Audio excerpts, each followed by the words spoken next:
Pinagpala ang mga nagdadalamhati sapagkat aaliwin sila ng Diyos. Pinagpala ang mga mapagpakumbaba sapagkat mamanahin nila ang daigdig. Pinagpala ang may matinding hangarin na sumunod sa kalooban ng Diyos sapagkat sila'y bibigyang kasiyahan.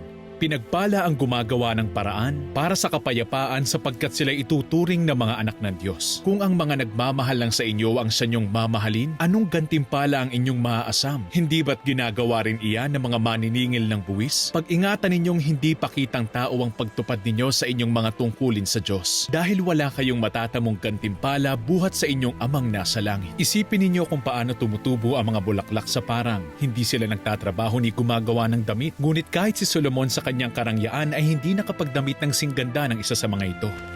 Kaya't huwag kayong mag-alala na baka kayo'y kapusin sa pagkain, inumin o damit. Ngunit higit sa lahat ay bigyang halaga ninyo ang kaharian ng Diyos at